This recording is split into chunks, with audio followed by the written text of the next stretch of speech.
bisa dimulai mungkin. Oke.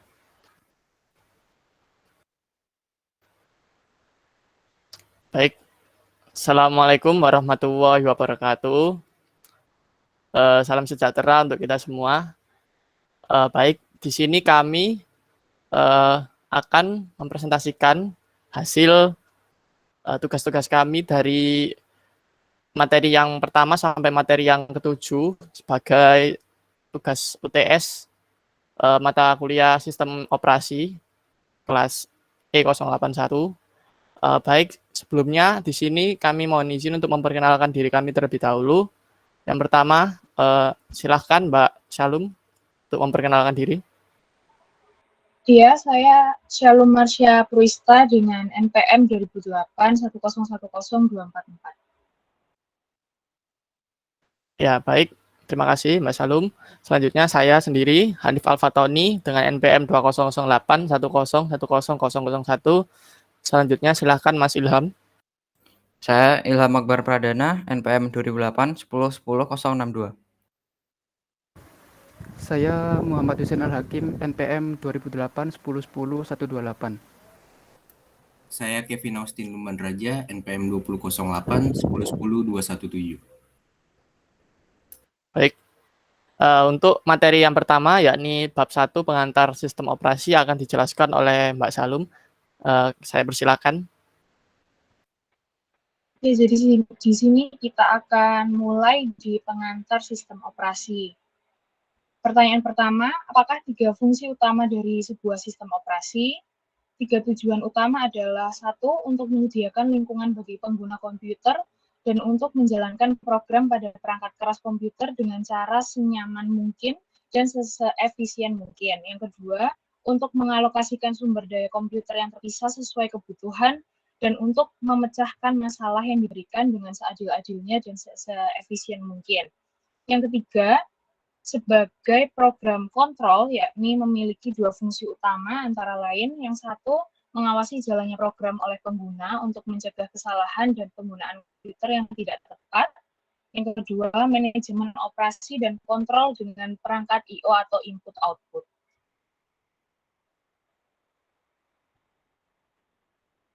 Next. Pertanyaan kedua, kita sangat didesak oleh kebutuhan akan sebuah sistem operasi yang dapat memberikan efisiensi dalam penggunaan perangkat lunak komputasi. Kapan waktu yang tepat untuk sebuah sistem operasi untuk mengabaikan prinsip dan membuang sumber daya? Mengapa sistem seperti itu tidak benar-benar boros? Jawabannya adalah sistem pengguna tunggal harus memaksimalkan penggunaan sistem untuk pengguna. Sebuah GUI mungkin dianggap menyanyiakan siklus CPU, tetapi sebenarnya memiliki fungsi untuk mengoptimalkan interaksi pengguna dengan sistem. Jadi, penggunaan sistem operasi tidak sepenuhnya tentang keefisienan, aspek pengguna harus juga diperhatikan. Pertanyaan ketiga, apa kendala utama yang pasti dihadapi oleh seorang programmer dalam menuliskan sistem operasi untuk lingkungan waktu sebenarnya? Jawabannya adalah kesulitan utamanya adalah menjaga sistem operasi dapat berjalan dalam waktu yang pasti atau tetap pada lingkungan waktu sebenarnya. Jika sistem tidak menyelesaikan tugas dalam jangka waktu tertentu, maka akan dapat menyebabkan kerusakan jalannya seluruh sistem itu sendiri. Sehingga sistem operasi harus dibuat dengan error seminimal mungkin untuk dapat berjalan dengan stabil. Next. Pertanyaan keempat, mengingat berbagai definisi sistem operasi, pertimbangkan apakah sistem operasi harus menyertakan aplikasi seperti browser web dan program email. Jelaskan apakah harus atau tidak, dan berikan dukungan atas jawaban Anda. Menurut saya, sebuah sistem operasi boleh saja memiliki aplikasi yang sudah disertakan dari awal, asalkan aplikasi yang disertakan adalah aplikasi yang penting-penting saja, dan jumlahnya tidak banyak. Hal ini memiliki keunggulan agar pengguna sistem operasi informasi dapat segera menggunakan sistem operasi tersebut tanpa melakukan pengaturan-pengaturan tambahan, jadi bersifat ready to use. Pertanyaan kelima, bagaimana perbedaan antara mode kernel dan mode pengguna dalam fungsinya sebagai bentuk suatu perlindungan sistem? Perbedaan antara mode kernel dan mode pengguna dalam memberikan perlindungan sistem adalah beberapa instruksi yang hanya dapat dijalankan jika CPU berada dalam mode kernel. Demikian pula, perangkat hardware hanya bisa diakses saat program eksekusi dalam mode kernel. Kontrol kapan interupsi dapat diaktifkan atau dinonaktifkan juga hanya dapat dilakukan saat CPU berada dalam mode kernel. Oleh karena itu, CPU memiliki kemampuan yang sangat terbatas saat mengeksekusi instruksi dalam mode pengguna atau user mode, sehingga dapat meningkatkan perlindungan terhadap data-data penting.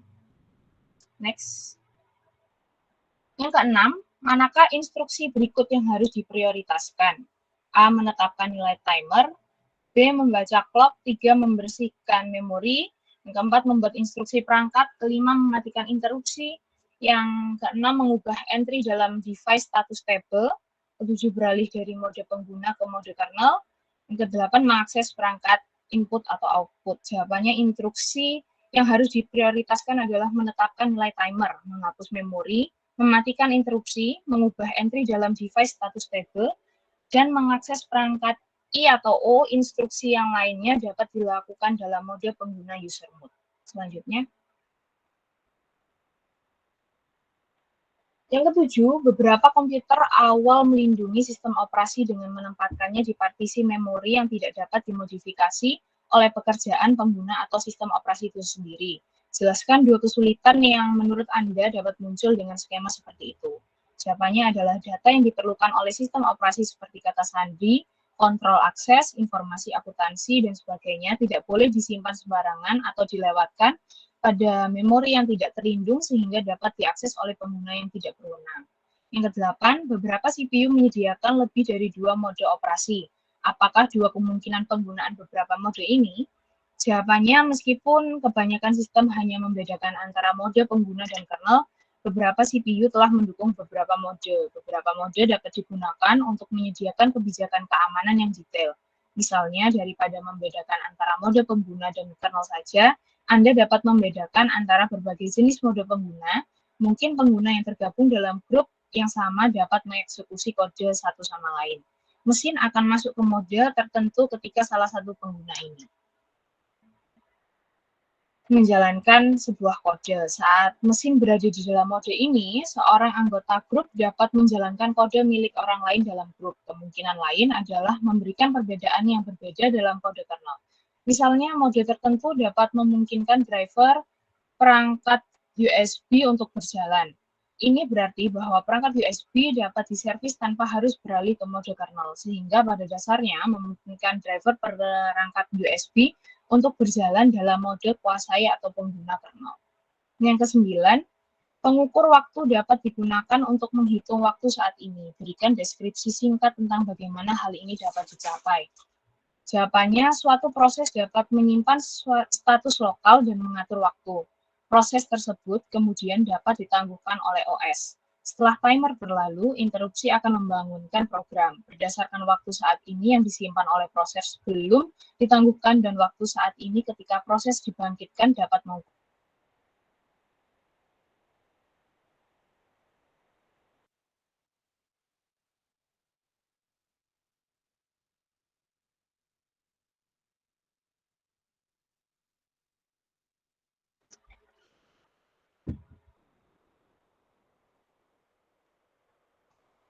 Hal ini membuat asumsi bahwa proses dapat memperoleh waktu saat ini dengan sistem panggilannya misalnya. Jika proses tidak dapat memperoleh waktu saat ini, dapat menghitung beberapa kali itu ditangguhkan dan mengukur waktu seperti itu. Jelas cara kedua pengukuran waktu tidak ideal. Yang ke-10, berikan dua alasan mengapa caca berguna. Masalah apa yang mereka pecahkan. Masalah apa yang mereka sebabkan jika caca dapat dibuat sebesar perangkat yang dicacah, misalnya caca sebesar disk, mengapa tidak membuat sebesar itu dan menghilangkan perangkat. Caca berguna ketika dua atau lebih komponen perlu bertukar data dan komponen melakukan transfer pada kecepatan yang berbeda. Caca memecahkan masalah transfer dengan menyediakan buffer kecepatan menengah antara komponen. Jika perangkat cepat menemukan data yang dibutuhkan dalam caca, perangkat tidak perlu menunggu perangkat yang lebih lambat. Data dalam caca harus tetap konsisten dengan data dalam komponen. Jika suatu komponen memiliki perubahan nilai data, dan data juga ada di caca, caca juga harus diperbarui. Ini merupakan masalah utama pada sistem multiprosesor.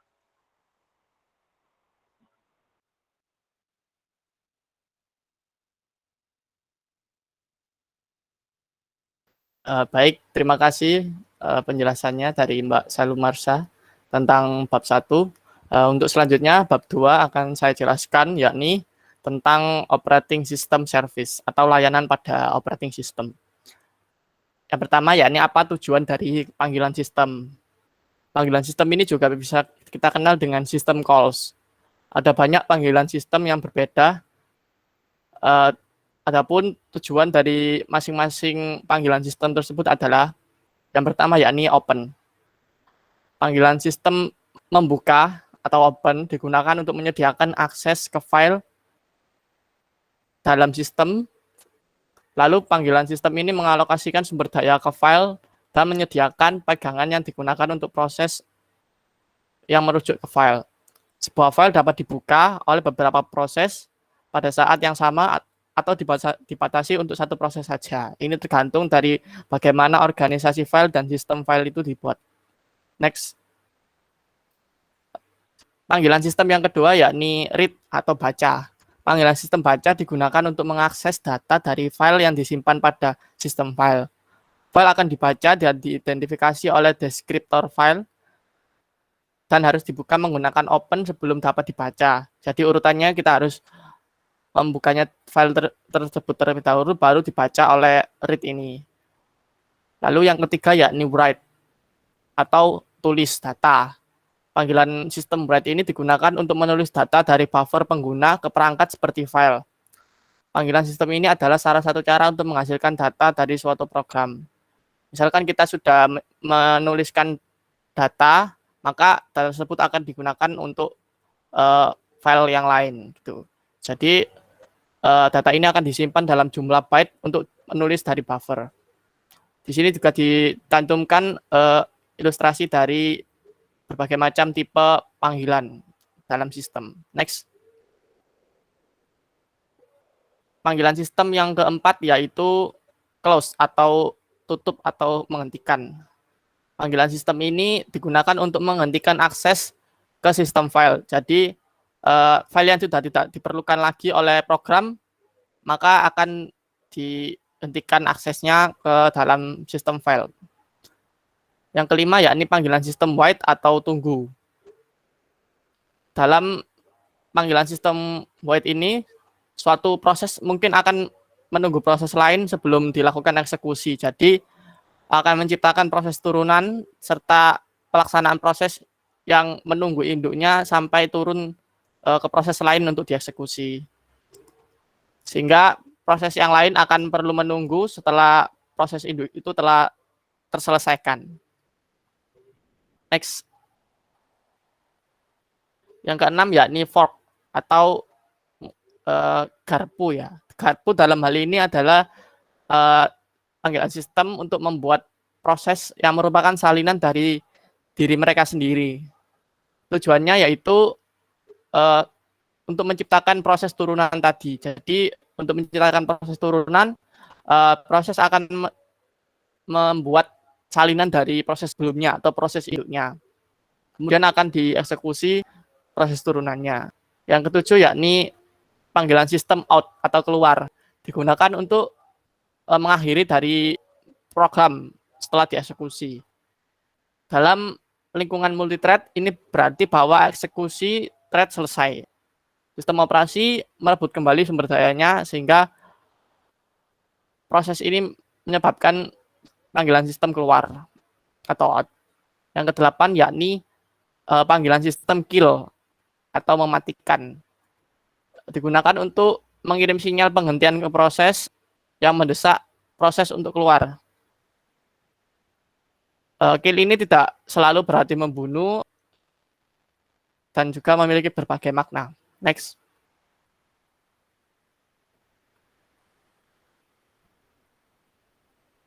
Soal yang kedua, apa tujuan dari penerjemah perintah? Mengapa biasanya terpisah dari kernel? Interpreter perintah atau antarmuka baris perintah adalah salah satu cara pengguna untuk dapat berinteraksi dengan sistem operasi. Sebaliknya, yakni graphical user interface atau antarmuka pengguna grafis adalah antarmuka yang lebih sederhana dan dapat digunakan dengan mudah. Antarmuka perintah baris ini lebih ringan dan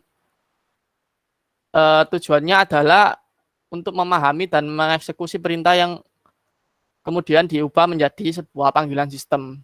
Biasanya interpreter perintah ini berisi kode atau perintah yang kemudian diberikan untuk mengidentifikasi atau membaca file eksternal yang terdiri dari beberapa kode.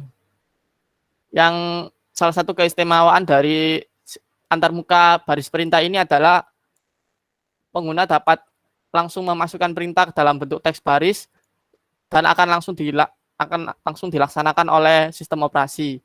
Salah satu contoh antarmuka baris perintah yang mungkin kita ketahui pada era modern ini adalah shell Unix. Yakni bisa kita ketahui di sistem operasi Linux ataupun macOS juga ada. Di situ kita bisa melakukan perintah seperti cd untuk pindah ke direktori, ataupun mkdir untuk membuat direktori, ataupun ls untuk menampilkan daftar direktori dan file-filenya. Next. Yang kedua yakni perintah Windows atau Windows Command Prompt. Kernel adalah kode dan modul pusat dari sebuah sistem operasi. Command interpreter adalah perangkat lunak yang meneruskan perintah ke program yang diperlukan, lalu melihat ke direktori dan membuat panggilan sistem yang diperlukan secara langsung. Karena baris perintah ini hanyalah perangkat lunak yang memungkinkan pengguna berinteraksi langsung dengan kernel, itu dapat diubah dan diperbarui. Kernel ini merupakan inti dari sistem operasi, dan setiap pembaruan atau perubahan yang dibuat itu perlu dipikirkan dengan hati-hati, akan berbahaya untuk memiliki kode yang rentan terhadap perubahan sebagai bagian dari kernel. Next. Yang ketiga yakni apa 3 kegiatan utama dari sistem operasi yang berkaitan dengan manajemen memori. 3 kegiatan utamanya yakni melacak bagian memori mana yang sedang digunakan dan digunakan oleh siapa. Yang kedua yakni mengambil keputusan proses mana yang harus dimuat ke memori pada saat tersedia ruang pada memori. Yang ketiga yakni memberikan dan mengembalikan alokasi ruang pada memori sesuai dengan kebutuhannya. Next. Yang keempat, apa 3 kegiatan utama dari sistem operasi yang berkaitan dengan manajemen penyimpanan sekunder. 3 kegiatan utama yang berkaitan dengan manajemen memori sekunder adalah manajemen ruang kosong, pengalokasian penyimpanan, dan juga penjadwalan disk atau piringan. Yang kelima, apa keuntungan pendekatan berlapis dalam desain sistem? Apa kekurangan dari pendekatan berlapis? Yang pertama yakni keuntungannya. Keuntungannya yakni mudah untuk dibentuk. Pendekatan berlapis atau layered approach memungkinkan sistem operasi untuk dipisah menjadi modul-modul untuk dikerjakan seorang programmer per modulnya. Lalu kedua, proses verifikasi sistem dan debugging lebih mudah. Hal ini dikarenakan programmer dapat melakukan debugging dimulai dari level pertama, kemudian dilanjutkan ke level atasnya, dan masalah dapat mudah untuk diketahui. Lalu kekurangannya adalah sulit untuk mengidentifikasi masing-masing layar. Selanjutnya yakni tidak efisien karena setiap data pada layar harus dipindahkan dan parameter sistem call dapat berubah. Next.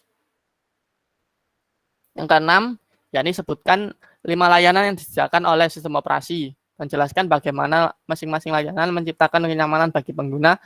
Dan dalam kasus apa tidak dimungkinkan bagi program tingkat pengguna untuk menyediakan layanan ini? Jelaskan jawabanmu. Layanan yang pertama yakni eksekusi program. Sistem operasi akan memuat konten dari file ke dalam memori dan mengeksekusinya. Dalam kasus ini, program tingkat pengguna tidak dapat mengalokasikan CPU time. Lalu, layanan yang kedua yakni operasi input dan output. User dapat menspesifikasikan device dan operasinya, kemudian tugas sistem adalah mengubah perintah tersebut ke dalam perintah yang lebih spesifik. Next. Manipulasi file system. Ada banyak detail dalam pembuatan, penghapusan, pengalokasian, dan penamaan file. Dengan adanya sistem, pengguna tidak perlu melakukan semua hal itu. Hal itu akan dilakukan oleh operating system. Yang keempat, yakni komunikasi. Pesan yang berjalan dalam sistem diubah menjadi paket informasi. kemudian dikirim ke network controller, kemudian ke medium komunikasi dan digabungkan di dalam destinasi sistem. Nah, selanjutnya yakni deteksi error. Semua data dalam media harus dicek apakah ada perubahan atau sesuatu yang bisa terjadi menimbulkan error. Oleh karena itu diperlukan sebuah program untuk menangani error tersebut. Next. Mengapa beberapa sistem menyimpan sistem operasi pada firmware dan yang lainnya disimpan pada disk? Jawabannya adalah untuk perangkat tertentu seperti PDA atau Personal Digital Assistant, genggam atau telepon seluler, disk atau penyimpanan piringan dengan file sistem mungkin tidak tersedia pada perangkat tersebut. Mungkin karena bentuknya yang terbatas sehingga tidak memungkinkan untuk memasukkan disk di perangkat itu. Dalam situasi seperti itu, maka sistem operasi harus disimpan pada firmware. Lalu yang kedelapan, bagaimana sebuah sistem dapat dirancang untuk memungkinkan pilihan sistem operasi untuk boot. Apa yang perlu dilakukan oleh program bootstrap? Pertimbangan sistem ingin menjalankan kedua Windows XP dan 3 distribusi Linux yang berbeda, misalkan Red Hat, Debian, dan Mandrake. Setiap sistem operasi tersebut akan disimpan pada disk. Selama sistem boot up, program khusus atau yang kita sebut sebagai boot manager akan menentukan sistem operasi mana yang akan kita boot. Ini berarti bahwa alih-alih kita memboot ke sistem operasi, yang pertama adalah boot manager akan berjalan pada startup, lalu boot manager ini yang bertanggung jawab untuk menentukan sistem mana yang akan diboot. Biasanya boot manager harus disimpan di lokasi tertentu dari hard disk untuk dikenali selama sistem startup. Boot manager ini memberikan pengguna pilihan untuk sistem yang akan diboot. Boot manager juga dapat dirancang untuk boot ke sistem operasi default jika tidak ada pilihan yang dipilih oleh pengguna. Next. Soal selanjutnya yakni layanan dan fungsi yang disediakan oleh sistem operasi dapat dibagi menjadi dua kategori utama. Jelaskan secara singkat kedua kategori tersebut dan diskusikan perbedaannya. Kategori yang pertama yakni graphical user interface atau antarmuka pada sistem operasi yang menggunakan menu grafis untuk mempermudah user dalam berinteraksi dengan sistem operasinya secara langsung. Menu grafis ini terdiri dari tampilan yang membuat sistem operasi menjadi user friendly sehingga lebih nyaman untuk digunakan. Menu grafis tersebut terdapat gambar serta tampilan yang dapat memudahkan penggunanya. Contoh dari sistem operasi yang menggunakan graphical user interface adalah Windows 7 Ultimate yang menggunakan graphical user interface-nya sendiri. Nah, selanjutnya yakni kategori sistem operasi command line interface atau antarmuka yang menggunakan menu baris perintah untuk berinteraksi dengan sistem operasi. CLI atau command line interface lebih ditujukan pada sistem operasi yang digunakan sebagai sistem server, karena dengan menggunakan CLI dirasa lebih efisien dan lebih cepat daripada menggunakan GUI. Untuk berinteraksi dengan sistem, kita harus menggunakan baris perintah yang dikenali oleh sistem. Mungkin bagi orang awam, CLI mungkin akan repot karena kita harus menghafalkan kata-kata atau perintahnya untuk menggunakannya. Contoh, sistem operasi yang menggunakan CLI adalah Ubuntu Server dan Windows Server 2008. Next. Soal yang ke-10 yakni jelaskan 3 metode umum untuk melewatkan parameter ke sistem operasi. Tiga metode ini terdiri dari metode yang pertama yakni menyimpan parameter pada tabel yang ingin disimpan di dalam memori serta alamat tabelnya kemudian dilewatkan sebagai parameter di registrasi. Yang kedua yakni melewatkan parameter dengan cara registrasi. Yang ketiga, yakni menyimpan parameter ke stack oleh program dan mengambil isi stack yang kemudian dilakukan oleh sistem operasi. X. Selanjutnya, yakni bab ketiga akan dijelaskan oleh Mas Ilham. Saya persilakan. Oke, dilanjut bab 3. Yang pertama, menggunakan program yang ditunjukkan pada gambar 3.30. Jelaskan apa output di jalur A. Jawabannya masih 5 karena anak memperbarui salinan nilainya. Ketika kontrol ini kembali ke induk, nilainya tetap di 5. Nomor 2, termasuk proses induk awal, berapa banyak proses yang dibuat oleh program yang ditunjukkan pada gambar 3.31. Dilihat dari fork itu, jawabannya ada 8 proses yang dibuat. Next. Nomor 3, versi orisinil dari sistem operasi iOS milik perangkat mobile dari Apple tidak memberikan sarana pemrosesan secara bersamaan. Sebutkan 3 komplikasi utama yang ditimbulkan oleh pemrosesan secara bersamaan pada sebuah sistem operasi. Jawabannya, yang pertama, proses dan sumber daya sistem yang dapat saling berbahaya terhadap satu sama lain. Oleh karena itu, mereka membutuhkan sebuah perlindungan timbal balik dan lingkungan pengoperasian yang berbeda. Maka dalam merancang sebuah sistem operasi yang memiliki pemrosesan secara bersamaan, pemrograman harus dilakukan secara presisi dan akurat. Yang kedua, penggunaan memori dan proses lain yang berlebihan. Akan ada proses yang memerlukan banyak memori di luar alokasi sistem, sehingga akan menyebabkan proses yang lain harus digeser ke hard disk. Waktu pemrosesan akan bertambah dan dapat menimbulkan resiko data korup pada saat pemindahan data. Proses ini akan rentan menjadi target serangan virus karena data dan strukturnya berada dalam kondisi yang paling rentan. Next. Yang ketiga, persaingan akan sumber daya yang terbatas. Dalam contoh kasus, akan semakin penting untuk memastikan bahwa semua proses yang berjalan memiliki akses ke simultan ke sistem.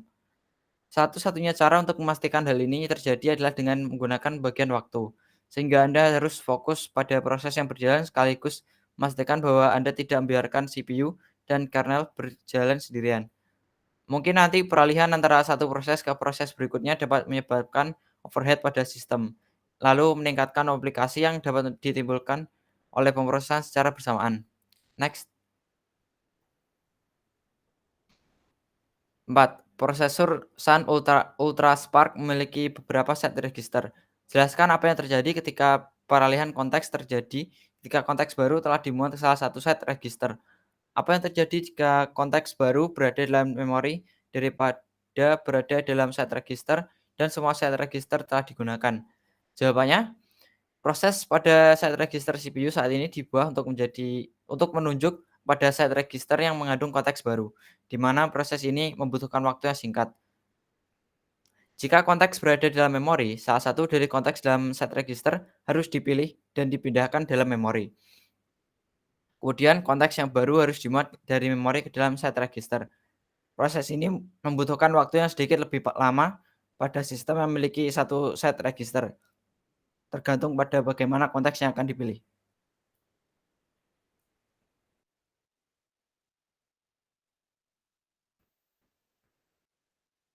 Yang kelima, saat suatu proses membentuk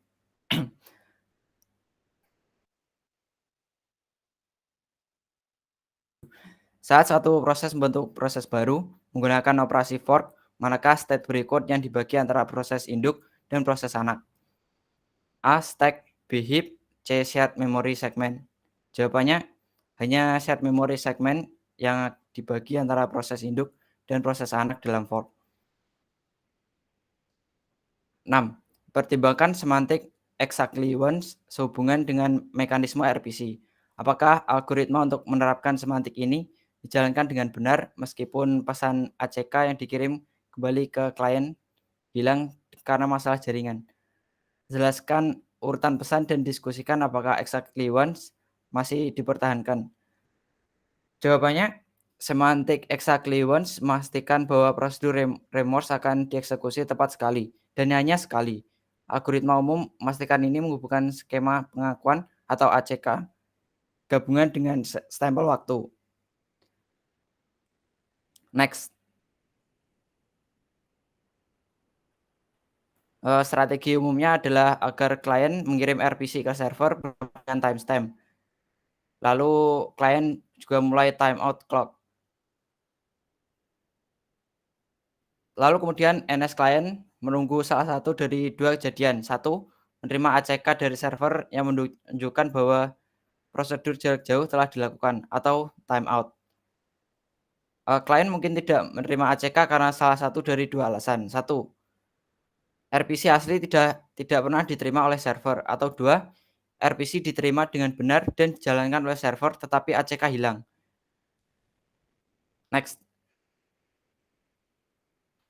Asumsikan bahwa sistem terdistribusi rentan terhadap kegagalan server.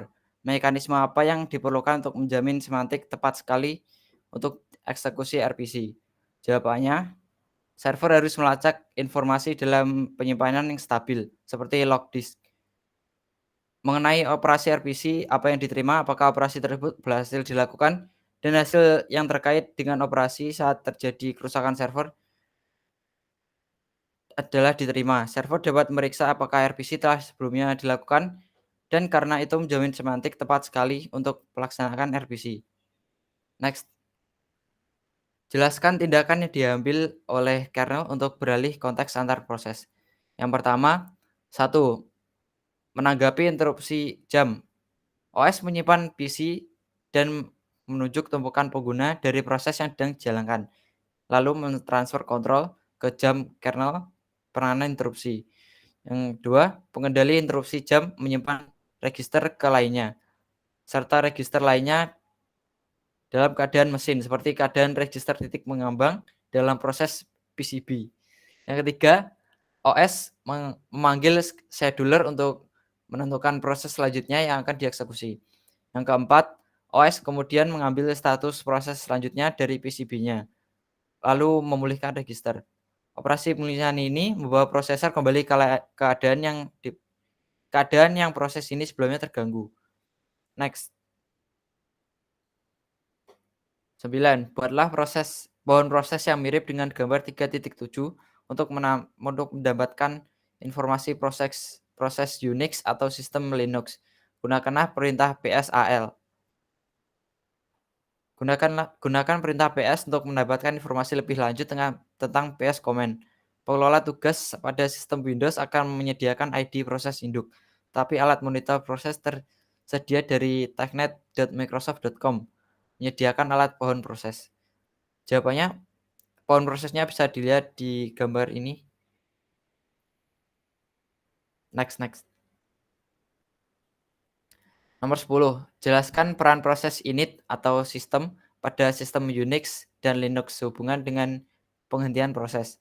Jawabannya, proses init merupakan langkah terakhir pada prosedur boot dan diidentifikasi sebagai proses ID1.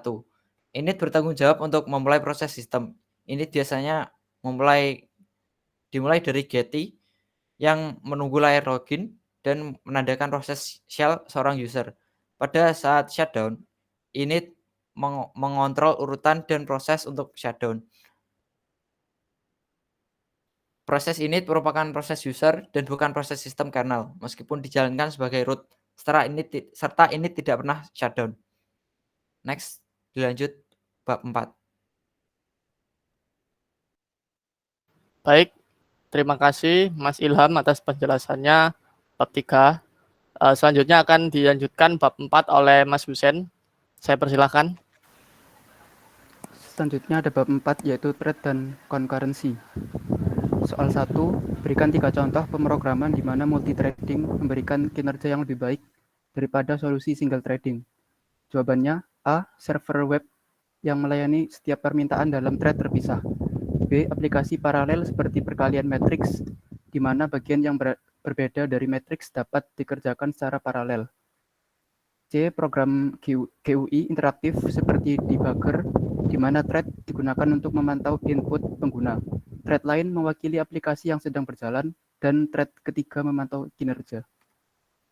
Nomor 2, apa 2 perbedaan antara thread tingkat pengguna dan thread tingkat kernel? Dalam keadaan apa satu jenis lebih baik daripada yang lain? Jawabannya yaitu thread tingkat pengguna tidak diketahui oleh kernel, sedangkan kernel menyadari thread kernel. Selanjutnya, pada sistem yang menggunakan pemetaan M/1 atau M/N, thread pengguna dijadwalkan oleh pustaka thread dan kernel menjadwalkan thread kernel. C. Thread kernel tidak perlu dikaitkan dengan proses, sedangkan setiap thread pengguna milik suatu proses. Thread kernel umumnya lebih mahal untuk mempertahankan daripada thread pengguna karena mereka harus diwakili dengan struktur data kernel. Soal 3, apakah server web multithreaded yang dijelaskan pada bagian 4.1 mempertunjukkan tugas atau memparalelisasi data? Jawabannya, memparalelisasi data. Setiap thread mempertunjukkan tugas yang sama tetapi dengan data yang berbeda. Soal 4, 2. Perbedaan apa yang terdapat antara thread tingkat pengguna dan thread tingkat kernel? Dalam keadaan apa satu tipe lebih baik daripada tipe yang lain? Jawabannya A. Thread tingkat pengguna tidak dikenali oleh kernel, sedangkan kernel mengetahui thread tingkat kernel. B. Pada sistem baik itu pemetaan model many to one ataupun pemetaan model many to many, thread tingkat user dijadwalkan oleh thread library, dan thread tingkat kernel dijadwalkan oleh kernel. C. Thread tingkat kernel tidak perlu dikaitkan kepada sebuah proses, sedangkan thread tingkat pengguna terkait pada suatu proses. Thread tingkat kernel pada umumnya lebih sulit untuk dijaga dibandingkan dengan thread tingkat pengguna. Hal ini karena mereka harus diwakili oleh sebuah struktur data kernel. Soal 5, jelaskan tindakan yang diambil oleh kernel untuk konteks switch di antara thread kernel level. Jawabannya, konteks switch antara kernel thread biasanya itu membutuhkan penyimpanan nilai register CPU dari thread yang dimatikan dan memulihkan register CPU dari thread baru yang dijadwalkan. Soal 6, sumber daya apa yang digunakan saat thread dibuat? Bagaimana perbedaannya dari yang digunakan saat proses dibuat? Jawabannya adalah karena thread lebih kecil dari sebuah proses. Pembuatan thread biasanya menggunakan lebih sedikit sumber daya daripada pembuatan proses. Membuat proses membutuhkan alokasi proses control block atau PCB, struktur data yang agak besar. PCB mencakup peta memori, daftar file yang terbuka, dan lingkungan variabel. Mengalokasikan dan mengelola peta memori biasanya aktivitas yang paling memakan waktu. Membuat thread pengguna atau kernel melibatkan pengalokasian struktur data kecil untuk menampung set register, stack, dan prioritas. Soal 7, asumsikan bahwa sistem operasi memetakan thread tingkat pengguna ke kernel menggunakan mode banyak ke banyak atau many to many, dan pemetaan dilakukan melalui LWP. Selanjutnya, sistem memungkinkan pengembang untuk membuat thread waktu nyata untuk digunakan dalam sistem waktu nyata. Apakah perlu mengikat thread waktu nyata ke LWP? Jelaskan. Jawabannya itu iya. Pengaturan waktu sangat penting untuk aplikasi waktu nyata. Jika thread ditandai sebagai waktu nyata tetapi tidak terikat ke LWP, thread mungkin harus menunggu untuk dilampirkan ke LWP sebelum dijalankan. Pertimbangkan jika thread waktu nyata sedang berjalan, terlampir ke LWP, dan kemudian melanjutkan untuk memblokir, yaitu harus melakukan I/O telah didahului oleh thread waktu nyata dengan prioritas lebih tinggi, sedang menunggu kunci pengecualian bersama, dan lain-lain. Sementara thread waktu nyata diblokir, LWP yang dilampirkan itu telah ditetapkan ke thread lain. Ketika thread waktu nyata telah dijadwalkan untuk dijalankan kembali, thread itu harus menunggu terlebih dahulu untuk dilampirkan ke LWP. Dengan mengikat LWP ke thread waktu nyata, Anda memastikan thread yang akan dapat berjalan dengan penundaan minimal setelah dijadwalkan. Soal 8, berikan 2 contoh pemrograman di mana multithreading itu tidak memberikan kinerja yang lebih baik daripada solusi single threaded. Jawabannya yaitu 1, operasi sepele pada daftar angka. Multithreading tidak akan mempercepat operasi karena waktu yang dibutuhkan oleh operasi adalah konstan, dan elemen lain dari daftar mungkin tidak menunggu yang sebelumnya selesai. 2, yaitu mengalokasikan memori ke satu set variabel data. Mengalokasikan memori adalah tugas yang sangat cepat dan overhead untuk membuat beberapa thread untuk memproses blok variabel yang terpisah, melebihi kinerja yang diperoleh dengan multithreading. Soal 9, dalam keadaan apa solusi multithreaded menggunakan beberapa kernel thread memberikan kinerja yang lebih baik daripada solusi single threaded pada sistem prosesor tunggal? Jawabannya yaitu dalam keadaan pengerjaan tugas dalam skala besar atau banyak, sehingga pengerjaan menggunakan multithreaded itu lebih cepat dan tidak menunggu kerja satu sama lain. Dalam kata lain, penggunaan multithreaded dapat mengerjakan tugas dalam skala besar secara bersamaan. Soal terakhir, soal 10, manakah dari komponen status program berikut yang dibagikan di seluruh utas dalam proses multi-utas? Yaitu A, nilai daftar, B, tumpukan memori, C, variabel global, D, tumpukan memori. Jawabannya adalah yang C, variabel global. Selanjutnya, bab 5. Baik, terima kasih Mas Husen atas penjelasannya bab 4. Selanjutnya akan dilanjutkan bab 5 tentang CPU scheduling oleh Mas Kevin Austin. Saya persilahkan. Baik, bab selanjutnya yaitu bab 5 CPU scheduling. Soal yang pertama, algoritma penjadwalan CPU menentukan urutan untuk pelaksanaan proses yang dijadwalkan. Mengingat proses yang akan dijadwalkan pada satu prosesor, berapa banyak jadwal yang berbeda yang mungkin, berikan rumus dalam hal n. Jawabannya yaitu n faktorial sama dengan n dikali n-1 dikali n-2 dikali titik-titik-titik dikali 2 dikali 1. Soal yang kedua, jelaskan perbedaan antara penjadwalan preemptif dan non-preemptif. Jawabannya yaitu penjadwalan preemptif memungkinkan proses terganggu di tengah-tengah eksekusi, mengambil CPU pergi dan mengalokasikannya ke proses lain. Penjadwalan non-preemptif memastikan bahwa proses melepaskan kontrol CPU hanya ketika selesai dengan ledakan CPU saat ini. Soal yang ketiga, misalkan proses berikut ini tiba untuk dieksekusi pada waktu yang telah ditentukan. Setiap proses akan berjalan selama jauh waktu yang telah ditentukan. Dalam menjawab pertanyaan ini, menggunakan penjadwalan non-preemptif dan dasarkan semua keputusan pada informasi yang Anda miliki pada saat keputusan itu dibuat. Yang A, berapa lama waktu penyelesaian rata-rata untuk proses ini dengan menggunakan algoritma penjadwalan FCFS. Yang kedua, berapa lama waktu penyelesaian rata-rata untuk proses ini dengan menggunakan algoritma penjadwalan SJF. Yang ketiga, algoritma SJF seharusnya dapat meningkatkan kinerja, tetapi perhatikan bahwa kami memilih untuk menjalankan proses P1 pada waktu 0 karena kami tidak mengetahui bahwa dua proses yang lebih pendek akan segera tiba. Hitung berapa rata-rata waktu penyelesaian jika CPU diberikan idle untuk 1 unit pertama. Kemudian penjadwalan SJF digunakan. Ingat bahwa proses P1 dan P2 sedang menunggu waktu idle ini. Sehingga waktu tunggu mereka dapat meningkat. Algoritma ini dapat dikenal sebagai penjadwalan pengetahuan masa depan.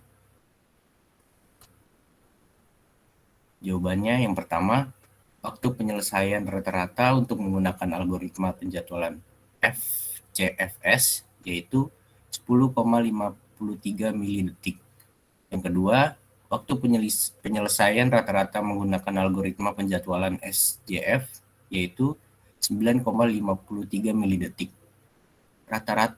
Yang ketiga, rata-rata waktu penyelesaian pada saat CPU dibiarkan idle untuk 1 unit pertama. Kemudian penjadwalan SJF digunakan yaitu 6,86 milidetik. Soal yang keempat, pertimbangkan rangkaian proses berikut dengan panjang burst time CPU diberikan dalam satuan milidetik. Proses diasumsikan telah tiba pada waktu 0. Pertama, gambarlah 4 bagan yang mengilustrasikan pelaksanaan proses ini menggunakan algoritma penjadwalan berikut. FCFS, SJF, prioritas non-preemptif, atau angka prioritas yang lebih besar menyiratkan prioritas yang lebih tinggi, dan RR, atau kuantum sama dengan 2. Yang kedua, berapa waktu penyelesaian setiap proses untuk masing-masing algoritma penjadwalan pada bagian A. Ketiga, berapakah waktu tunggu dari setiap proses untuk masing-masing algoritma penjadwalan berikut.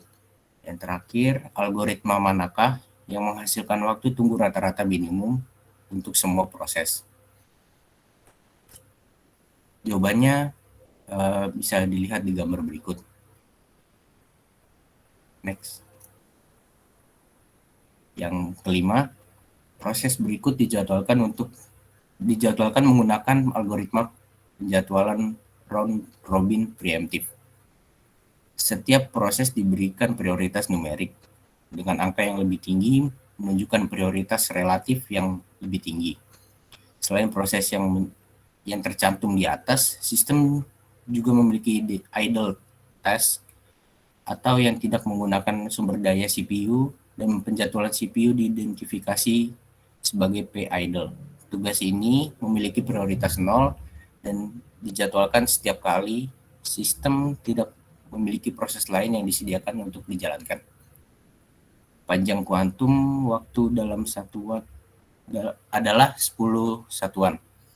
Jika suatu proses didahului oleh proses dengan prioritas lebih tinggi, proses yang didahulukan ditempatkan di akhir antrian. A. Tunjukkan urutan penjadwalan proses menggunakan bagan Gantt. B.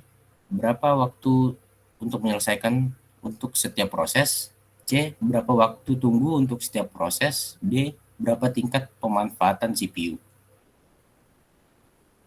Jawabannya adalah seperti berikut. Ya, next. Soal yang keenam, keuntungan apa yang didapatkan dalam memiliki ukuran kuantum waktu yang berbeda pada tingkat, berbeda dari setiap antrian bertingkat? Jawabannya, proses yang membutuhkan servis yang lebih sering, misalnya interaktif seperti editor, dapat masuk dalam antrian dengan kuantum yang lebih kecil. Proses yang tidak membutuhkan frequent service dapat masuk dalam antrian dengan kuantum yang lebih besar, membutuhkan lebih sedikit konteks switches untuk menyelesaikan pemrosesan sehingga membuat pengguna komputasi lebih efisien. Soal yang ketujuh, banyak algoritma penjadwalan CPU yang diparameterisasi, misalnya algoritma RR membutuhkan parameter untuk menunjukkan irisan waktu. Antrian umpan balik bertingkat memerlukan parameter untuk menentukan jumlah antrian. Algoritma penjadwalan untuk setiap antrian, kriteria yang digunakan untuk memindahkan proses antara antrian, dan sebagainya. Oleh karena itu, algoritma ini benar-benar kumpulan algoritma, misalnya himpunan algoritma RR untuk semua irisan waktu, dan seterusnya. Satu set algoritma dapat menyertakan yang lain. Misalnya algoritma FCFS adalah algoritma RR dengan kuantum waktu tak terhingga. Apa jika ada hubungan antara pasangan himpunan algoritma berikut? A. Prioritas dan SJF. B. Antrian umpan balik bertingkat dan FCFS. C. Prioritas dan FCFS. D. RR dan SJF. Jawabannya yang A. Pekerjaan terpendek memiliki prioritas tertinggi. Yang B. Level MLFQ terendah adalah FCFS. Yang C. FCFS memberikan prioritas tertinggi pada pekerjaan yang telah ada terpanjang. D. Tidak ada. Soal yang ke-8, misalkan algoritma penjadwalan pada tingkat CPU jangka pendek penjadwalan menyukai proses-proses yang menggunakan prosesor paling sedikit waktu dalam masa lalu. Mengapa algoritma ini mendukung program terikat I/O namun tidak secara permanen memiliki program terikat CPU kelaparan? Jawabannya adalah ini akan mendukung program yang terikat I/O karena permintaan CPU burst yang relatif singkat oleh mereka. Namun, program terikat CPU tidak akan kelaparan karena program terikat I/O akan relatif sering melepaskan CPU untuk melakukan I/O-nya. Soal yang ke-9, bedakan antara penjadwalan PCS dan SCS. Jawabannya yaitu PCS atau Process Contention Scope, pustaka thread menjadwalkan thread pengguna untuk berjalan dalam LWP atau lightweight proses yang tersedia. Jadwal kompetisi berada dalam proses. Sedangkan SCS atau System Contention Scope memiliki satu dari banyak thread lalu menjadwalkannya ke thread tertentu yaitu CPU atau kernel. Kompetisi berada di semua thread system. Soal yang ke-10, tradisional Unix scheduler memberlakukan hubungan terbalik antara nomor prioritas dan prioritas. Semakin tinggi angkanya, semakin rendah prioritas. menghitung ulang prioritas proses sekali per detik menggunakan fungsi berikut. Prioritas sama dengan terakhir CPU penggunaan bagi 2 tambah basis, di mana basis sama dengan 60, dan terkini CPU penggunaan mengacu pada nilai yang menunjukkan bagaimana sering kali suatu proses telah menggunakan CPU karena prioritas terakhir dihitung ulang. Asumsikan bahwa baru-baru ini CPU penggunaan untuk proses P1 adalah 40, untuk proses P2 adalah 18, dan untuk proses P3 adalah 10. Apa yang akan menjadi prioritas baru untuk ketiganya? Proses ketika prioritas dihitung ulang. Berdasarkan informasi tersebut, apakah tradisional Unix penjadwalan menaikkan atau menurunkan prioritas relatif dari A CPU proses terkait? Jawabannya adalah prioritas yang ditetapkan untuk proses masing-masing adalah 80, 69, 65.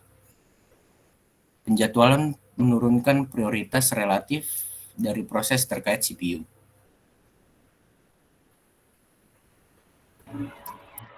Sekarang kita masuk ke bab 6 yaitu deadlock. Pertanyaan pertama, daftar 3 contoh kebutuhan yang tidak terkait dengan lingkungan sistem komputer. Jawabannya adalah 2 mobil melintasi jembatan satu jalur dari arah yang berlawanan, seseorang menuruni tangga sementara orang lain menaiki tangga, dan yang terakhir 2 kereta api melakukan perjalanan ke arah satu sama lain di jalur yang sama. Pertanyaan kedua, misalkan suatu sistem berada dalam keadaan tidak aman, tunjukkan bahwa adalah mungkin bagi utas untuk menyelesaikan eksekusi mereka tanpa memasuki keadaan menemui jalan buntu. Jawabannya adalah keadaan yang tidak aman mungkin tidak selalu menyebabkan kebuntuan. Itu hanya berarti bahwa kita tidak dapat menjamin bahwa kebuntuan tidak akan terjadi. Dengan demikian, ada kemungkinan bahwa sistem dalam keadaan tidak aman masih memungkinkan semua proses selesai tanpa kebuntuan terjadi. Pertimbangkan situasi di mana sistem memiliki 12 sumber daya yang dialokasikan di antara proses P0, P1, dan P2. Sumber daya dialokasikan sesuai dengan kebijakan berikut. Berikut ada tabelnya. Next. Saat ini ada 2 sumber daya yang tersedia. Sistem ini berada dalam keadaan tidak aman. Proses P1 dapat menyelesaikan sehingga membebaskan total 4 sumber daya. Tetapi kami tidak dapat menjamin bahwa proses P0 dan P2 dapat selesai. Bagaimana pernah ada kemungkinan bahwa suatu proses dapat melepaskan sumber daya sebelum meminta sumber daya lebih lanjut. Misalnya, proses P2 dapat melepaskan sumber daya sehingga meningkatkan jumlah total sumber daya menjadi 5. Hal ini memungkinkan proses P0 selesai, yang akan membebaskan total 9 sumber daya, dengan demikian memungkinkan proses P2 selesai juga. Pertanyaan ketiga, pertimbangkan snapshot dari suatu sistem berikut. Berikut ada tabelnya, mungkin bisa dilihat. Jawab pertanyaan berikut dengan menggunakan algoritma Bankers. Yang A, konteks matriks apakah yang dibutuhkan. Yang B, apakah sistem berada dalam kondisi aman. Yang C, jika sebuah permintaan dari trip T1 tiba untuk 0420, dapatkah permintaan tersebut diberikan secepatnya? Next. Jawabannya adalah A, nilai yang dibutuhkan pada proses P0 melalui P4 masing-masing adalah yang pertama 0000, kedua 0750, yang ketiga 1002, keempat 0020, dan yang terakhir 0642. Yang B, sistem tersebut berada dalam kondisi aman dengan available sama dengan 1520. Salah satu proses P0 atau P3 dapat berjalan. Pada saat proses P3 dapat berjalan, itu akan merilis sumber dayanya di mana akan mengizinkan semua proses lain yang telah ada untuk berjalan. Yang C, permintaan tersebut dapat diberikan secepatnya. Nilai dari available lalu adalah 1100. Salah satu urutan proses yang dapat selesai adalah P0, P2, P3, P1, dan P4. Yang keempat, metode yang memungkinkan untuk mencegah deadlock adalah dengan memiliki sumber daya yang tunggal dan bertingkat lebih tinggi yang harus diminta sebelum sumber daya yang lainnya. Sebagai contoh, jika banyak thread mencoba untuk mengakses objek sinkronisasi AE, deadlock memungkinkan. Objek sinkronisasi tersebut dapat mencakup mutex, semafor, variabel kondisi, dan sejenisnya. Kita dapat mencegah deadlock dengan menambahkan objek ke-6F. Kapanpun sebuah thread ingin memperoleh kunci sinkronisasi untuk segala objek AE, itu harus terlebih dahulu memperoleh kunci untuk objek F. Solusi ini dikenal sebagai containment. Kunci untuk objek AE terkandung di dalam kunci untuk objek F. Bandingkan skema ini dengan skema circular weight pada section 8, 5, dan 4. Jawabannya adalah mungkin solusi ini bukanlah sebuah solusi yang lebih baik karena hasilnya akan memiliki cakupan yang terlalu besar. Akan lebih baik untuk mendefinisikan sebuah aturan penguncian dengan cakupan yang sekecil mungkin. Pendekatan circular weight merupakan pendekatan yang wajar untuk menghindari deadlock dan juga tidak meningkatkan cakupan dari penahanan kunci. Baik, selanjutnya yakni soal nomor 5. Dengan soal buktikan bahwa algoritma aman yang ditampilkan pada section 8.6.3 membutuhkan 2 kali urutan operasi M kali M. Jawabannya, di bawah ini disajikan kode Java yang mengimplementasikan algoritma aman atau safety algorithm dari algoritma banker. Yang pertama yakni di situ ada kode untuk algoritmanya dari program di atas. Kita dapat melihat bahwa kedua loop bersarang memiliki N kali dan menunjukkan proses N2. Dalam loop luar terdapat dua loop dalam yang mengulang sebanyak M kali. Sehingga terbukti bahwa algoritma tersebut membutuhkan 2 kali urutan operasi M kali N. Next. Soal yang ke-6. Pertimbangkan sebuah sistem komputer menjalankan 5.000 pekerjaan per bulan dan tidak memiliki skema prevensi deadlock atau pencegahan deadlock. Deadlock terjadi 2 kali setiap bulannya dan operator harus mengakhiri dan menjalankan kembali seluruh 10 pekerjaan setiap deadlocknya. Setiap pekerjaan bernilai sekitar $2 pada waktu CPU. Dan pekerjaan diakhiri cenderung telah selesai separuh pada saat mereka diakhiri. Sebuah programmer sistem telah memperkirakan bahwa algoritma pencegahan deadlock seperti contohnya algoritma The Banker dapat diinstal pada sistem yang dapat meningkatkan sekitar 10% pada rata waktu eksekusi per pekerjaannya. Karena mesin saat ini memiliki 30% waktu diam, semua 5.000 pekerjaan per bulan akan dapat tetap berjalan, meskipun waktu penyelesaiannya akan bertambah rata-rata sekitar 20%. A. Maka apa argumen untuk penginstalan algoritma pencegahan deadlock? B. Apa argumen yang menentang penginstalan algoritma pencegahan deadlock? Jawabannya yakni A. Argumen untuk menginstal pencegahan deadlock adalah menghindari deadlock dan akibat dari rerun. Menghindari pemborosan sumber daya karena rerun membutuhkan penggunaan sumber daya yang besar dan waktu yang lama untuk memulai ulang proses yang dibatalkan dari awal. Dan memperbesar penggunaan sumber daya karena waktu idle sistem berkurang. B. Argumen untuk menentang pemasangan algoritma pencegahan deadlock adalah meningkatkan total waktu eksekusi untuk proses, meningkatkan total cost bagaimana waktu eksekusi meningkat sebanyak 10%. Proses akan memakan waktu lebih lama untuk menyelesaikan tugas karena peningkatan waktu penyelesaian sebanyak 20% ini akan membuat sebuah overhead pada eksekusi setiap proses. Next. Untuk memutuskan penyelesaian masalah dalam kontrol deadlock, dibutuhkan suatu pemeriksaan biaya yang terlibat, tergantung pada detail masalahnya.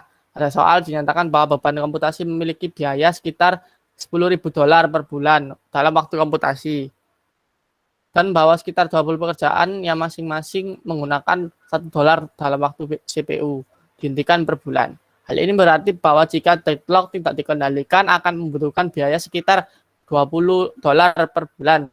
Soal juga menyatakan bahwa mengendalikan deadlock membutuhkan biaya overhead sekitar 10% pada setiap pekerjaan atau jika dihitung sekitar $500 sehingga untuk mengendalikan deadlock akan menghabiskan sekitar $500 overhead untuk menghemat sekitar $20 dari kerugian deadlock. Yang ketujuh, dapatkah sebuah sistem mendeteksi bahwa sebagian dari thread-nya kelaparan? Jika Anda menjawab ya, jelaskan bagaimana, dan jika Anda menjawab tidak, jelaskan bagaimana sistem tersebut dapat mengatasi masalah kelaparan. Jawabannya yakni Deteksi of starvation atau deteksi kelaparan membutuhkan pengetahuan masa depan karena tidak ada jumlah statistik pencatatan pada proses menentukan apakah itu membuat kemajuan atau tidak. Starvation atau kelaparan dapat dicegah dengan penuaan suatu proses. Ini berarti mempertahankan jumlah rollback untuk setiap proses dan termasuk ini sebagai bagian dari faktor biaya dalam pemilihan proses untuk korban untuk preemption atau rollback. Next. 8. Pertimbangkan aturan pengalokasian sumber daya berikut. Permintaan untuk dan pelepasan sumber daya diizinkan setiap saat. Jika permintaan untuk sumber daya tidak dapat dipenuhi karena sumber daya tidak tersedia, maka kita mengecek thread mana yang tertahan menunggu sumber daya. Jika thread tertahan memiliki sumber daya yang diinginkan, maka sumber daya ini akan diambil dari situ dan diberikan kepada thread yang diminta. Vektor dari sumber daya untuk thread yang tertahan akan menunggu peningkatan untuk memasukkan sumber daya yang telah terambil. Sebagai contoh, sebuah sistem memiliki 3 tipe sumber daya dan vektor yang tersedia telah terinisiasi untuk 4, 2, 2. Jika thread T0 meminta 2, 2, 1, itu untuk mereka. Jika T1 meminta 1, 0, 1, itu untuk mereka. Lalu jika T0 meminta 0, 0, 1, itu tertahan karena sumber daya tidak tersedia. Jika T2 sekarang meminta 2, 0, 0, itu tersedia 1, 1, 0, 0 maupun 1 yang telah dialokasikan untuk T0 karena T0 tertahan. Vektor alokasi T0 turun ke 1, 2, 1 dan membutuhkan vektor naik ke 1, 0, 1.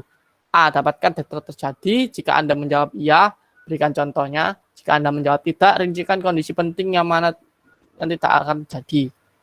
B. Dapatkan penahanan yang tidak definisi terjadi, jelaskan jawaban Anda. Deadlock tidak dapat terjadi karena ada preemption. Yang kedua, yakni suatu proses mungkin tidak pernah memperoleh semua sumber daya yang dibutuhkan jika terus-menerus didahului oleh serangkaian permintaan seperti proses C. Next.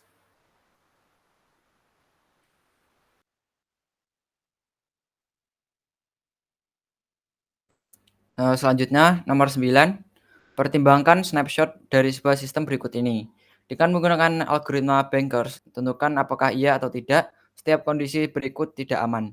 Jika kondisi aman, ilustrasikan urutan pada thread mana yang mungkin selesai. Sebaliknya, ilustrasikan mengapa kondisi tidak aman. Tersedia vektornya 0, 3, 0, 1. B. Tersedia 1, 0, 0, 2. Jawabannya tidak aman, karena proses P2, P1, dan P3 dapat diselesaikan. Tapi tidak ada proses yang tersisa yang dapat diselesaikan. Dari vektor A aman karena proses P1, P2, dan P3 dapat diselesaikan. Setelah itu proses P0 dan P4 juga dapat diselesaikan.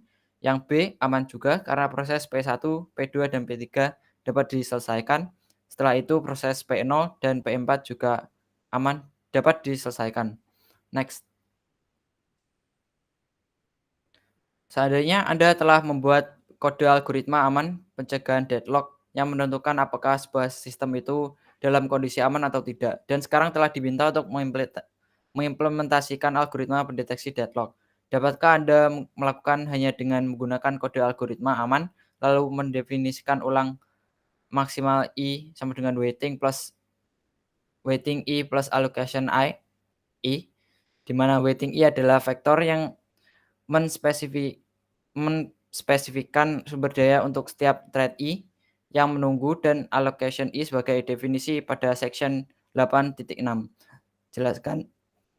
Jelaskan jawaban Anda. Jawabannya, jika suatu sistem yang tidak memakai algoritma pencegahan kebuntuan atau penghindaran kebuntuan atau deadlock, maka situasi kebuntuan dapat terjadi.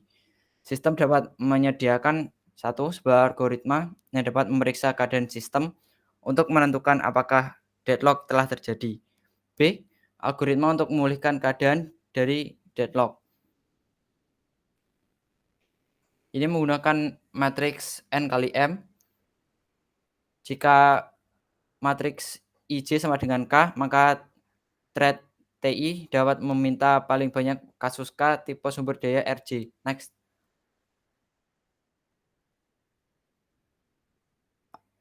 Matriks N kali M ini mendefinisikan sumber daya dari setiap jenis.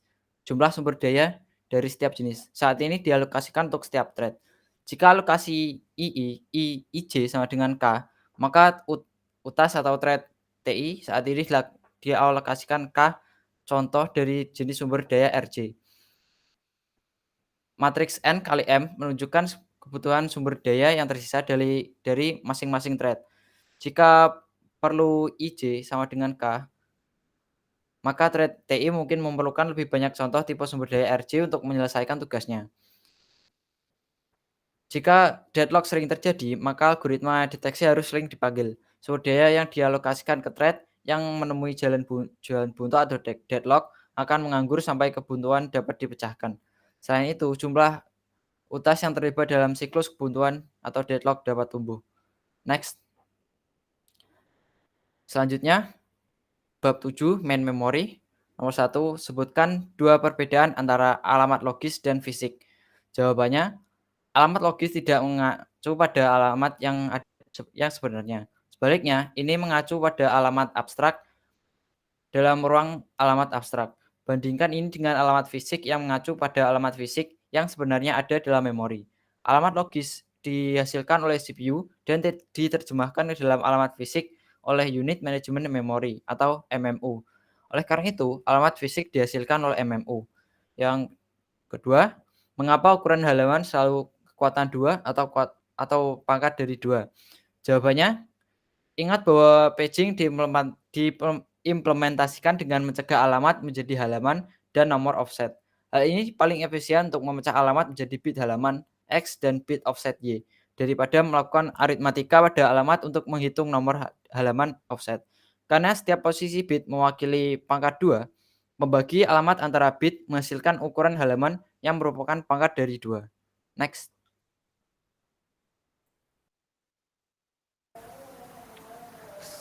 Soal selanjutnya nomor 3, pertimbangkan sebuah sistem di mana program dapat dipisahkan menjadi dua bagian, kode dan data. CPU mengetahui apakah ia menginginkan instruksi pengambilan instruksi atau data, yaitu pengambilan atau penyimpanan data. Oleh karena itu, dua pasangan register basis batas disediakan, satu untuk instruksi dan satu untuk data. Pasangan register basis instruksi secara otomatis read-only, sehingga program dapat dibagi di antara pengguna yang berbeda. Diskusikan keuntungan dan kerugian dari skema ini. Jawaban, keuntungan utama dari skema ini adalah mekanisme yang efektif untuk berbagai kode dan data. Misalnya, hanya satu salinan editor atau compiler yang perlu disimpan dalam memori. Dan kode ini dapat digunakan bersama oleh semua proses yang memerlukan akses ke editor atau kode compiler. Keuntungan lain adalah perlindungan kode terhadap modifikasi yang salah. Satu-satunya kelemahan adalah bahwa kode dan data harus dipisahkan, yaitu biasanya dipatuhi dalam kode yang dihasilkan compiler. Soal nomor 4, pertimbangkan ruang alamat logis dari 64 halaman masing-masing, 1024 kata, dipetakan ke memori fisik 32 frame. A. Berapa banyak bit yang ada di alamat logis? B. Berapa banyak bit yang ada di alamat fisik? Jawabannya, yang di alamat logis ada 16 bit, di alamat fisik ada 15 bit. Nomor 5, apakah efek dari membiarkan dua entry dalam tabel halaman untuk menunjuk ke frame halaman yang sama di memori? Jelaskan bagaimana efek ini dapat digunakan untuk mengurangi jumlah waktu yang dibutuhkan untuk menyalin memori dengan jumlah yang besar dari satu ke tempat yang lain. Efek apa yang akan memperbarui bit dalam satu halaman di halaman yang lain? Jawabannya, dengan mengizinkan dua entry di dalam tabel halaman di halaman frame yang sama, user dapat membagikan kode dan data. Jika kodenya masuk kembali, banyak ruang memori dapat dihemat melalui penggunaan bersama program-program besar seperti editor teks dan compiler. Menyalin memori dengan jumlah yang besar dapat mengakibatkan tabel halaman yang berbeda merujuk ke lokasi memori yang sama. Namun, berbagai kode atau data non-run berarti setiap pengguna memiliki akses ke kode dan memodifikasinya. Kemudian modifikasi ini akan tercermin dalam copy. Soal nomor 6, diberikan 6 partisi memori dari 300 KB, 600 KB, 350 KB, 200 KB, 750 KB, dan 125 KB secara berurutan. Bagaimana algoritma first fit, best fit, worst fit menempatkan proses yang memiliki ukuran 115 KB, 500 KB, 358 KB, 200 KB, dan 375 KB secara berurutan? Jawabannya first fit-nya untuk yang pertama yaitu 115 KB dimasukkan dalam partisi 300 KB, meninggalkan 185 KB, 600 KB, 350 KB, 200 KB, 750 KB, dan 125 KB. Kemudian 500 KB dimasukkan dalam partisi 600 KB, meninggalkan 185 KB, 100 KB, 350 KB, 200 KB, 750 KB, dan 125 KB. Yang C, 358 KB dimasukkan dalam partisi 750 KB, meninggalkan 185 KB, 392 KB, 350 KB, 200 KB, 100 KB, dan 125 KB. D, 200 KB dimasukkan dalam partisi 350 KB, meninggalkan 185 KB, 392 KB, 100 KB, 200 KB, 125 KB, 150 KB. Yang E, 375 KB dimasukkan dalam partisi 392 KB, meninggalkan 185 KB, 100 KB, 150 KB, 200 KB, 17 KB, dan 125 KB. Untuk best fit-nya yaitu yang A, 115 KB dimasukkan dalam partisi 125 KB, meninggalkan 300 KB, 600 KB, 350 KB, 200 KB, 750 KB, dan 10 KB. Yang B, 500 KB dimasukkan ke dalam partisi 600 KB, meninggalkan 300 KB, 100 KB, 350 KB, 200 KB, 750 KB, dan 10 KB. Yang C, 358 KB dimasukkan dalam partisi 750 KB, meninggalkan 300 KB, 100 KB, 350 KB, 200 KB, 392 KB, dan 10 KB. Yang D, 200 KB dimasukkan dalam partisi 200 KB, itu akan meninggalkan 300 KB, 100 KB, 350 KB, 0 KB, 392 KB, dan 10 KB. Yang E, 375 KB jika dimasukkan dalam partisi 392 KB, akan meninggalkan 300 KB, 100 KB, 350 KB, 0 KB, 17 KB, dan 10 KB. Untuk yang terakhir yaitu worst fit-nya A, 115 KB jika dimasukkan dalam partisi 750 KB, itu akan meninggalkan 300 KB, 600 KB, 350 KB, 200 KB, 635 KB, dan 125 KB. Yang B, 500 KB dimasukkan dalam partisi 635 KB, meninggalkan 300 KB, 600 KB, 350 KB, 200 KB, 135 KB, dan 125 KB. Untuk yang C, 358 KB jika dimasukkan dalam partisi 600 KB, meninggalkan 300 KB, 242 KB, 350 KB, 200 KB, 135 KB, 125 KB. Yang D, 200 KB jika dimasukkan dalam partisi 350 KB, meninggalkan 300 KB, 242 KB, 150 KB, 200 KB, 135 KB, dan 125 KB. Untuk yang E, 375 KB itu harus menunggu.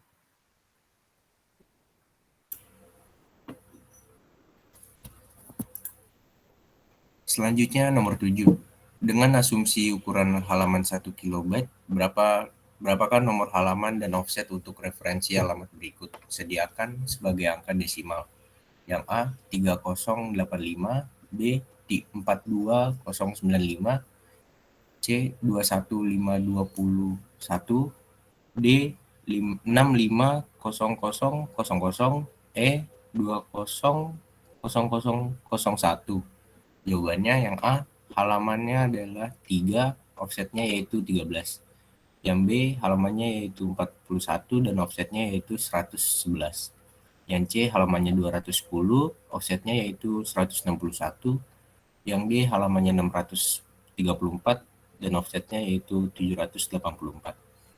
Yang E, halamannya yaitu 1953, offsetnya sama dengan 12.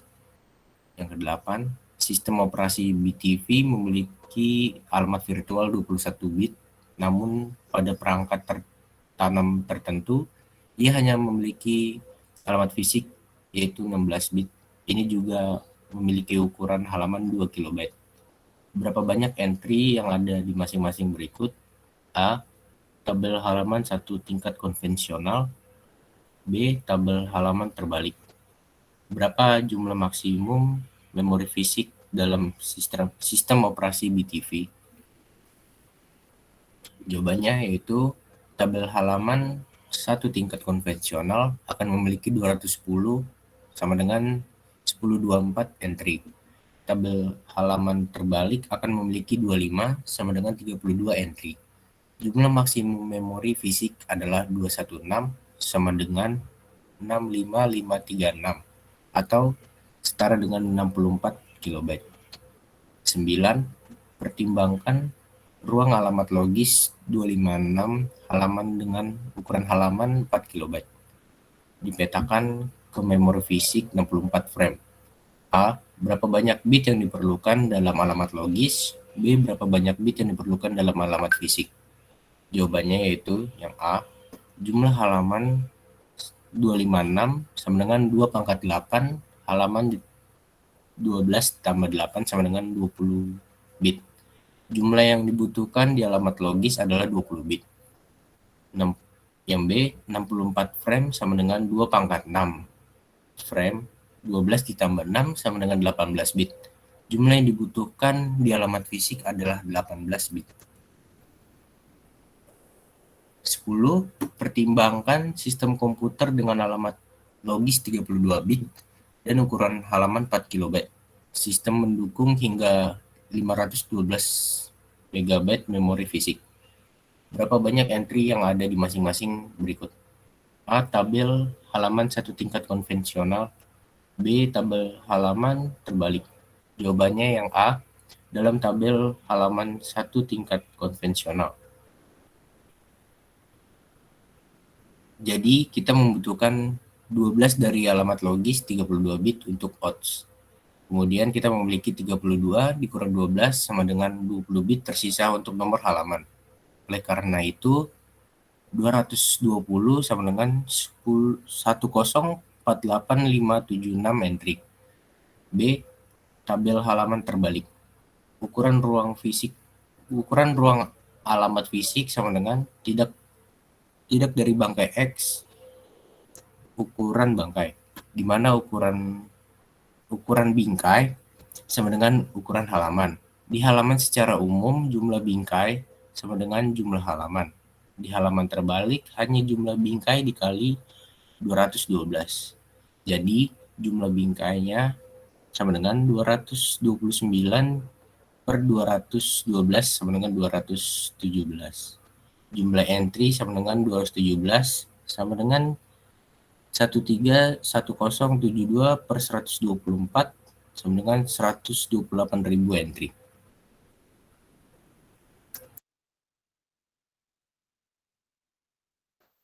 Baik, terima kasih teman-teman telah menjelaskan materi. Jadi sekian presentasi dari kelompok kami. Kami mohon maaf apabila ada kesalahan dalam penulisan maupun penyampaian dari materi. Kurang lebihnya mohon maaf. Assalamualaikum warahmatullahi wabarakatuh. Salam sejahtera untuk kita semua. Terima kasih.